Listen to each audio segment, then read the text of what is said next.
even in the standardized test now, which is at least from boy, compared to what it looked like, in the 90s, that is like the fact that there's any of that is a real improvement. And I do think that people often will think I can't focus on the comprehension because there still are detail questions, right?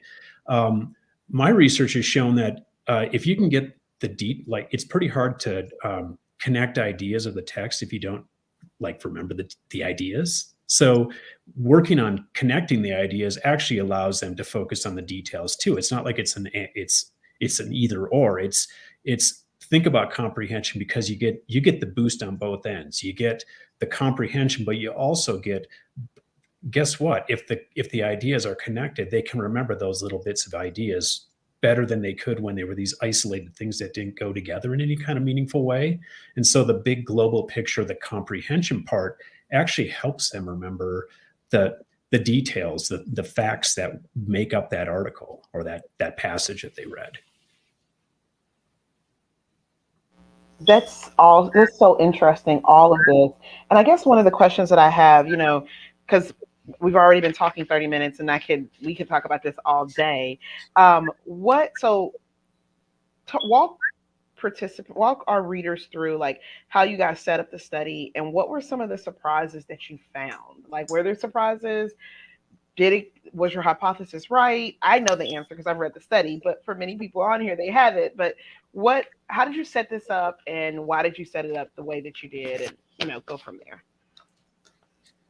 Keith, do you want me to take this, or do you want to? Yeah, go for it. All right. So, and I know some of this we've kind of said, but our goal is really to see if like students could use the cues from their drawings, like if they could judge whether or not they made a good drawing and use that to say, okay, do I understand the text? So in our first day, what we did is we broke 60 students up into 2 groups and provided them with some very basic instructions. So the organizational group in that study, they read a scientific text aloud as a class, and they were shown a model. And we just said, like, look, this is good because it connects things. And that was about it. And then they were independently provided with another reading. It was taken from a 5th grade textbook. We checked for readability level and all of that to make sure that it was appropriate for the students. And then they read the text, they created a drawing, and then we just asked them, if you were to take a 5-question multiple choice quiz on this reading, how many would you get correct? And they judged their comprehension from 0 to 5. And then they turned all those materials into us, and then they got a 5-question multiple choice assessment. And we repeated that over once a week over 5 weeks. The other group, everything was the same, except in the representational group, they were shown a model of a representational drawing and just told, look, this is a good drawing because it's got a lot of stuff in it. And I think we used the technical term stuff just to really make sure that they understood what we were saying. And in this process, the students who did the organizational drawings, they did outperform on the comprehension tests, and they were also much better at predicting their performance. So then we came back the following year and said, okay, well, what's the next step? Well, we wanted to have a comparison group just to say, like, well, what happens if kids just read a text, judge their comprehension, and take the test? So no drawing whatsoever. We kept the representational group exactly how it was the time before.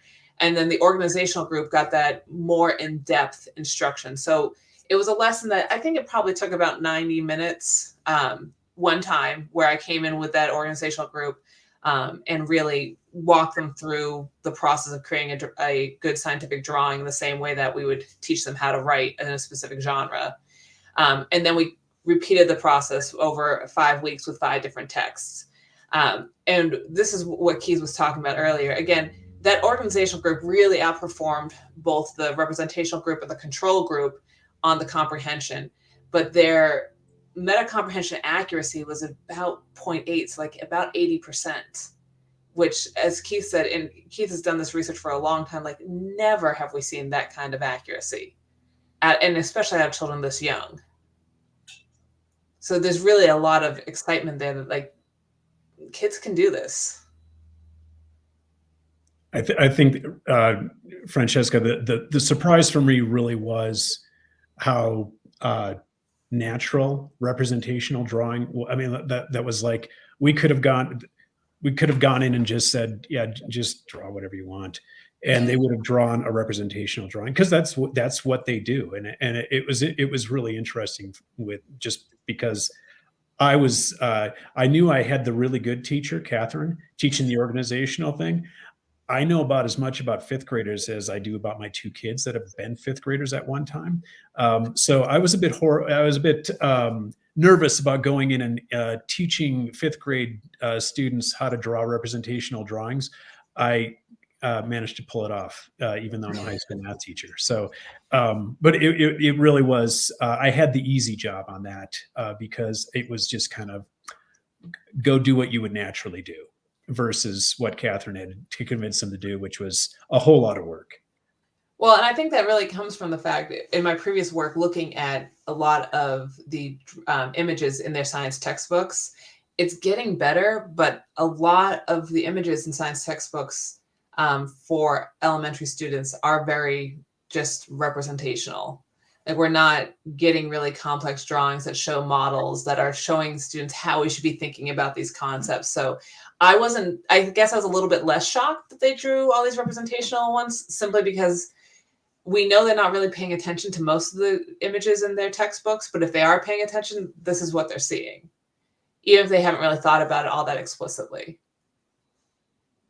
Wow. And you know, that 0.8%, I think we really should like land on that because that's huge. Have you seen that type of accuracy with other studies, or like what do you think brought it that high? Yeah, I mean, so I mean, just for reference, if you ask college students, you give college students a bunch of text to read, have them predict how they'll do, and give them a test. The really standard, not even it is remarkable how the several different meta-analyses have been done. The control condition is always, and I kid you not, always, in all three studies, it's 0.27. So a correlation of 0.27 for college students, for seventh graders, for fifth graders, ours was not quite that high, but that is, it tells you how difficult this task is. It tells you why people often study ineffectively because we're not very good. And I'll lump myself in this because I'm not very good at this because I don't draw pictures of everything that I've written. But I'm going to draw one about this article after this meeting, just so I can tell whether I understood it or not. Kidding. But the whole idea of doing interventions to try to get people to understand that comprehension is connecting the ideas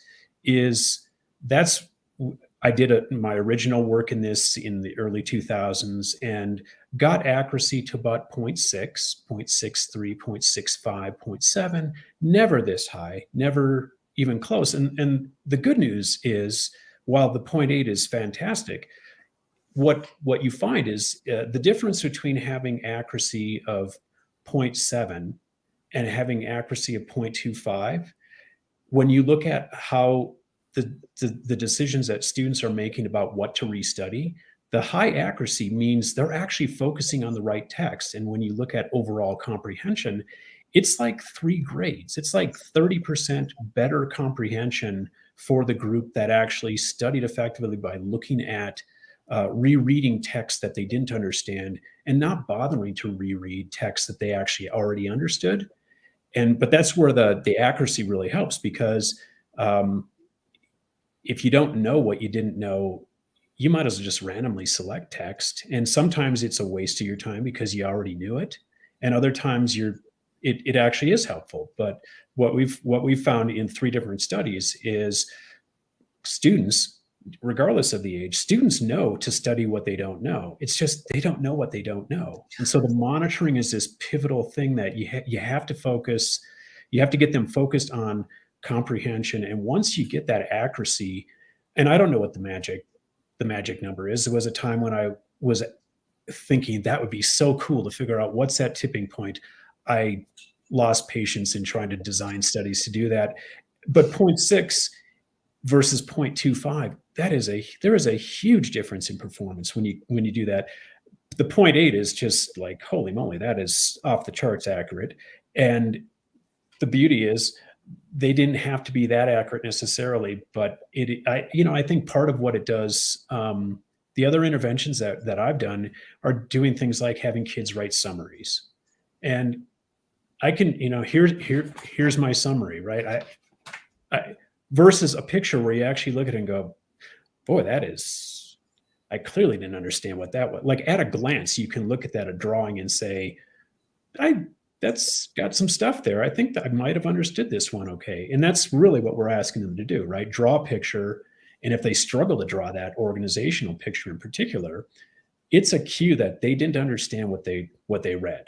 If they could draw a good picture, a nice organizational drawing, it should be very reassuring to the student that they understood what they read, because look at that picture. It has all this information in it. And so really what we're trying to do with this intervention, or any of these interventions, is help the students identify the text they really understood and the ones they didn't. And I think visually, those two, one that you understood and one that you didn't understand, that really pops visually, in sharp contrast to a summary, which is a bunch of words on a page, right?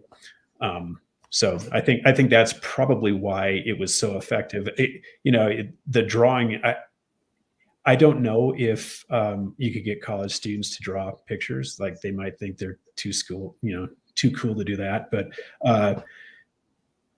that's something we could try, I suppose. But it works really well. I mean, the kids were into the drawing. I mean, well, I think. Oh, sorry.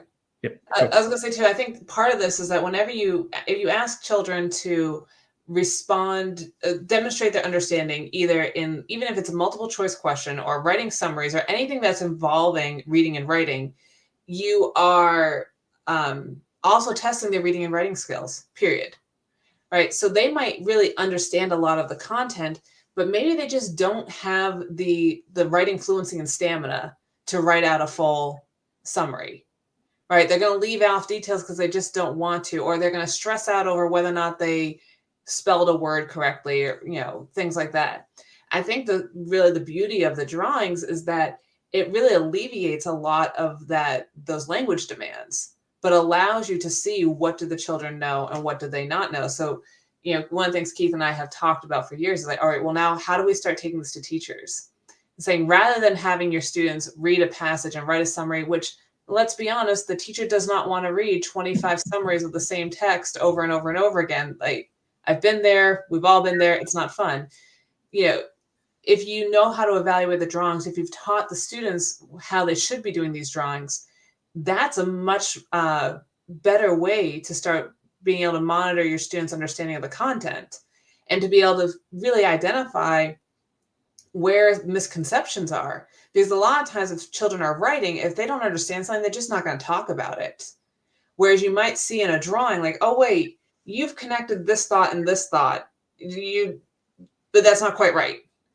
And that allows the teacher to know where to reteach and where to spend their time and energy. So I think in addition to supporting the students being able to monitor their comprehension, I really think there's potential here for teachers to be able to monitor their students' comprehension in a way that also alleviates a little bit of that grading burden, which we all know takes way too much time.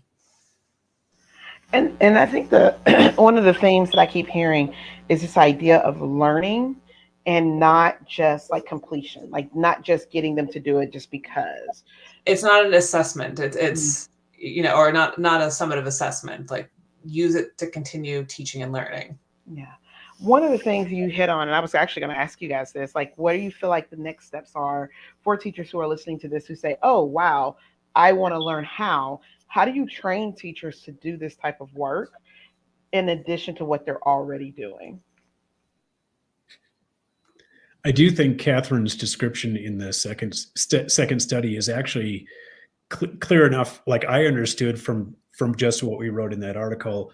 Okay, I'll be the first to admit I'm not going to go into a fifth grade classroom and teach organizational drawing, but I could at least I could take a reasonably good approximation of what Catherine did and make that happen. I do think in agreement with what Catherine said. I think the likelihood of a teacher actually assigning summaries, knowing that they're going to have to read 25 really poorly written summaries, is almost zero, right? I got a huge kick out of looking at the drawings when we were coding these things. And it's not like I didn't enjoy reading summaries. Okay, I didn't. But looking at these drawings, it's like, oh my gosh, that is so cool. They actually connected things with prior knowledge that it wasn't even in the text, right? They're just drawing extra stuff to make their pictures better. And they were fun to look at. And as a teacher, I think I could set up my 25 students drawings, and I could tell you, let's put them in buckets. Which kids really got it? Here's these drawings. Which kids, I don't even know what they're thinking. That's illustrated with these drawings, and it would help me a ton to like just look at those drawings. It would take virtually no time at all, and be able to actually sit down in a small group and say, let's talk about this article. Let's talk about your drawings, and let's work through some of this. And I think as a tool for helping teacher, kind of a formative assessment, as using the drawings as a formative assessment to help a teacher work with kids to help them better understand things, the drawings were exponentially better than a summary. I mean, it was just like so much fun for me as a researcher, hopefully as a teacher, but also just really informative, because you can tell the difference, just like the kids could tell you this, their drawings between a good drawing and a bad drawing, or not such a clear drawing. A teacher could do that just as well, and I think it'd be a really powerful approach for helping them teach the science texts better. Well, and I think in the article, we do have the sample drawings, like not an example and a non-example that is what we used in the actual lesson. And, showing that to the students and talking about the differences. And I also want to say that this didn't take very long. I think there were some children who, if we had given them the entire school day to draw, they would have kept drawing. But for the most part, they created these in 10 to 15 minutes, which I don't know a fifth grader who can write a solid paragraph summary in 10 to 15 minutes. That's just more time. There's not enough time, because there's so many other cognitive processes that have to go into that. They're thinking about, well, a paragraph means 5 sentences, right? Or can I do 6 sentences? All those little decisions that really interfere with them being able to show their knowledge. The drawings, I think it's a bit more natural. And I do think that you could probably get older students to do this if you explain to them the purpose. If you just ask them to draw, I think they're going to sit there and say, well, this is like, what are they, how old does she think I am? Right? That kind of thing.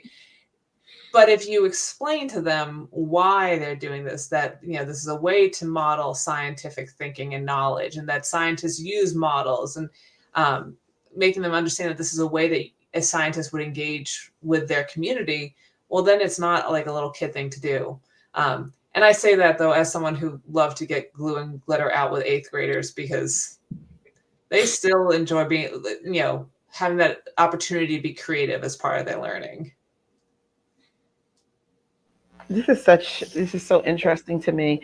We have about 13 minutes left, and I have to ask, you had your findings from this study. What would be the next, if you got this $1 million grant to continue this work, right? What does this look like? What would be the next piece that you would dig deep into? I think first, Keith and I we have a lot of ideas, and so there would be a fight as to which idea reigns supreme. But I think kind of leaning more into this piece that we've kind of been hypothesizing here at the end, that this could really be a great formative assessment tool for teachers, and really looking into, I taught the lesson. If a teacher teaches in their own classroom, we were in a real school, but anytime you bring in a researcher, it's a bit inauthentic. They knew me, or they didn't know me. They were excited by a new person. Maybe they paid more attention. I'm not going to pretend none of those things came into play, right? So what happens when teachers do this in their own classrooms, and then start to try to judge the drawings themselves? Can they start to, as Keith was saying, really say, this is the bucket of kids who understood it. Here's the bucket of kids who didn't. And can I start to identify some of those misconceptions? We hypothesize that it's doable. We look at the drawings now that we have spent a lot of time looking at a lot of drawings and say like, yeah, it's totally possible to see this, but what does that really look like in a real classroom with the real constraints of a real classroom? Not when a researcher's coming in and, handing out free pencils or, that kind of stuff. I do the really the missing link in this study was and it's due to time constraints, right? I mean, we went in, we did a text a week for 5 weeks. The real benefit for improving a student's metacognitive monitoring is they're going to make better decisions about what they need to restudy. And then we didn't test that, right? I mean, the comprehension gains that we showed in this study, that's due to them processing the text because of the kind of drawing they were doing, right? This didn't include the added bonus gain in comprehension that comes from, by the way, now you're really able to target your rereading in a really effective way. I thought I was really proud of our research team for being able to pull this off at all. Just with the accuracy phase of the study, and the findings were really cool. The regulation phase would mean doing this again and then asking students which of these texts you want to reread, and then doing it again, doing even more. The teachers were fabulously good sports, right? I mean, we went into 3 classrooms and we randomly assigned kids in each of those classrooms to our 3 conditions. And it was like a fire drill at the beginning. Hey, remember, if you're in the organizational, I can't remember what we called them. I think we just call them 1, 2, and 3. Like, and they would line up. Right? It was like a fire drill. And they would go out in the halls and they'd all be lined up. It was, the teachers were incredibly good sports about playing along with us and trying to make the research as sound methodologically as we could. But so the thought of doing that phase is not real attractive to me, but maybe one of your viewers would say, you know what I'm going to do? I'm going to do that study and let me know how it turns out. Because that would be the next logical step from a metacognitive perspective, is now give them an opportunity to restudy and see what happens. It's really hard. I did that with 7th grade. In the 7th grade, it is disruptive to the school. It's a mess, but it's really cool when you see the results, and the gain in comprehension was so substantial for the group that could really accurately monitor that it felt like that was well worth that kind of taking 3 days and kind of throwing the classrooms in disarray for 3 days. But teachers they're just as curious as us, anybody that's doing research. And I think the 3 teachers that we worked with were pretty psyched by the results. The principal was pretty psyched by the results. I haven't snuck into their classrooms to see if they're doing organizational drawing anymore, but I'll leave that to Catherine. I'm sure she'll sneak into the schools, right? Oh, totally. No one cares, right? If you just walk now. Yeah, I really, and I think, Keith, you make a really good point. And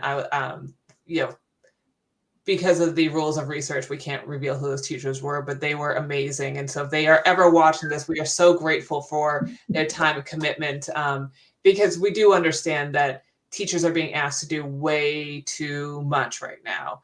And so when someone says like, yeah, you can come in and do research, we don't take that lightly. We don't take that for granted.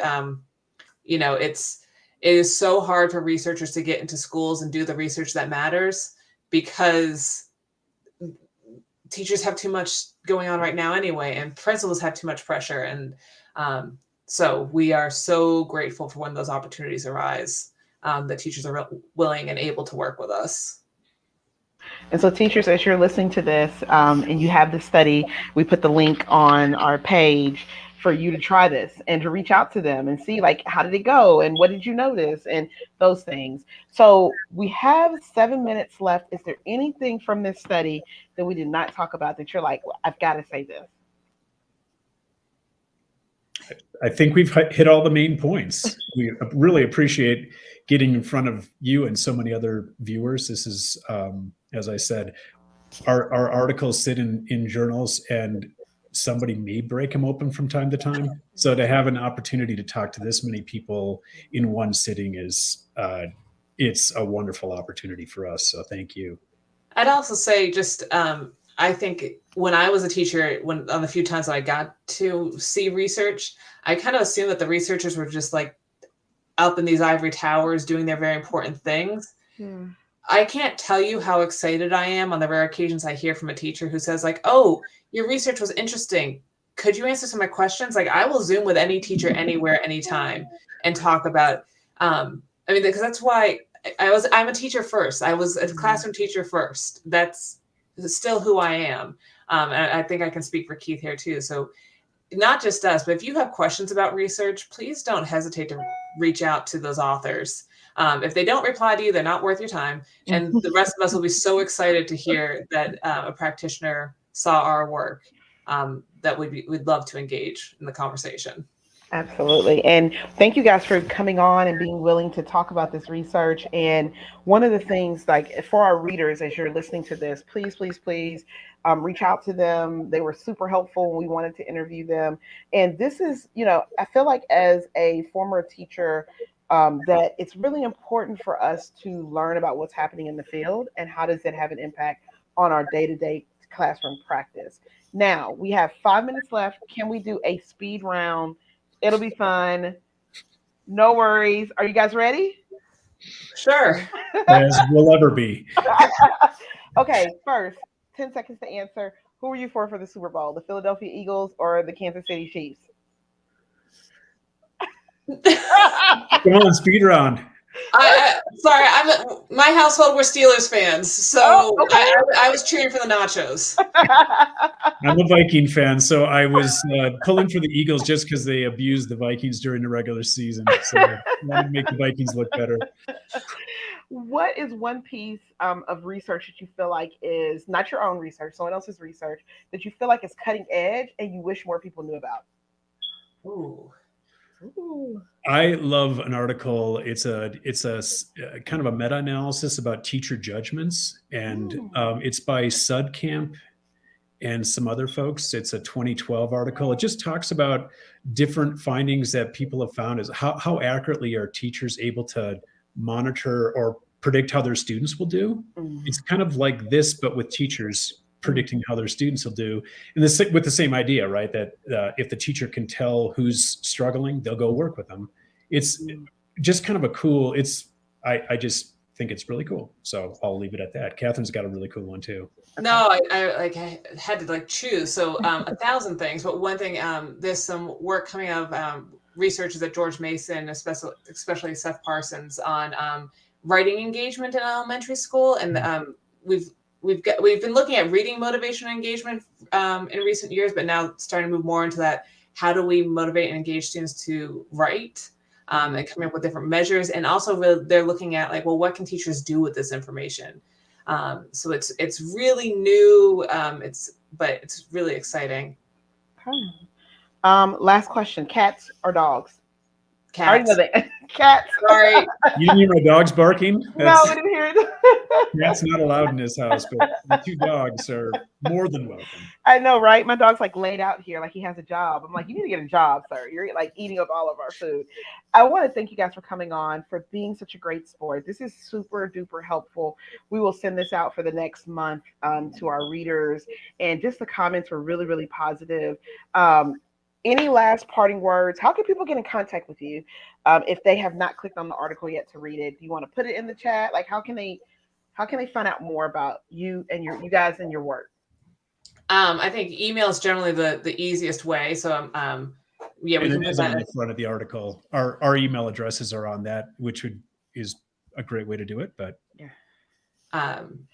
Yes, I would say that's the best. And we're both at Boise State, so I'm the only Catherine Wright, and he's the only Keith TD at Boise State. So. Thank you, guys. We really appreciate you. Readers, please leave your comments. Please email them. And hopefully you'll be able to take some of this evidence that they found to help you in your classroom this week. So thank you, guys. Thanks very much. Thank you so much.